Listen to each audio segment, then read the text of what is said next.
Hi friends, come let me show you how to make this mouth-watering and well-detailed okra and ogbono soup. Trust me, you're gonna love it.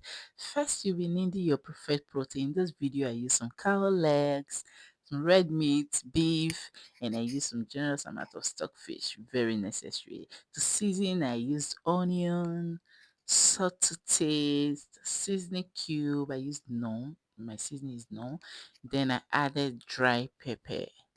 After that, I'll just add a little bit of water, like 1 cup. I'll close this and allow this to cook for 20 minutes on medium heat. Just cook until your protein is tender.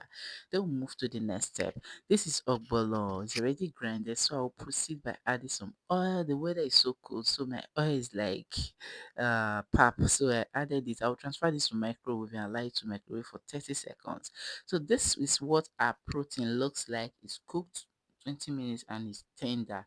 I'll just dish out, scoop it out from the pot. Then we'll move to the next step. And the next step will be transferring the ogbolo into the pot, just like this. And one other step is that instead of microwaving your ogbolo, you can as well put it on top of the pot. The heat will just do the justice. The heat will melt the ogbolo. But if you want it very fast, use the microwave. So I'll give this a stir. Allow this to cook for about 5 minutes.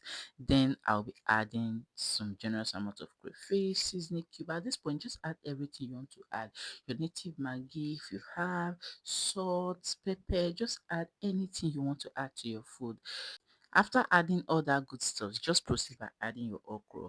One important stuff is that if you're chopping your okra, let it not be too tiny because okra they melt very fast, like very fast. You can see mine when I added to the ogbono, it looks as if it's too big, but in the next 2-3 minutes, everything reduces. So mind you, if you're chopping your okra, then I added some chopped fish. Trust me, if you want to have a very delicious and yummy ogbono and okra, do well to add some fresh fish. It will give you the perfect result. Okay, then I'll allow it to cook for about 5 minutes. Then I'll proceed by adding the cooked beef, the already cooked beef. Then I'll give this a very good stir. Allow this to cook for about 5 minutes. Let the protein absorb some of the juice from the ogbono and okra. Just this is very important. Allow this to cook. Then after then we don't need much again. Then you be adding your preferred vegetable.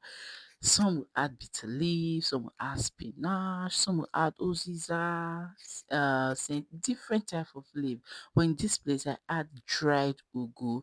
Yes, dried ugu. You know, you can hardly see fresh ugu in this other side of the world. So I have dried ugu.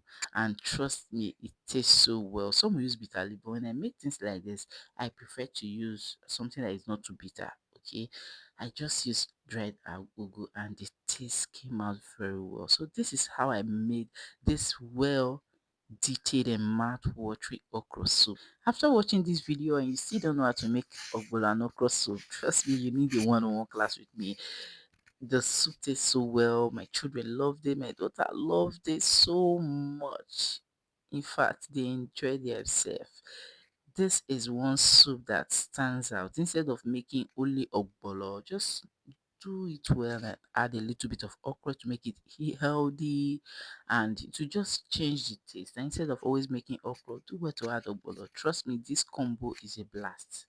I usually don't make this often, but I decided to do it because it's been a while and the taste is so perfect.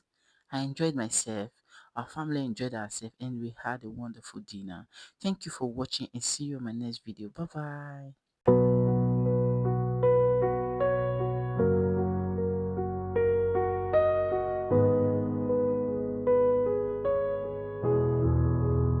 Say you love me,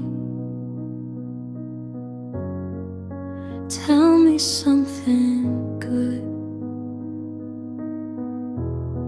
Did you find what you need?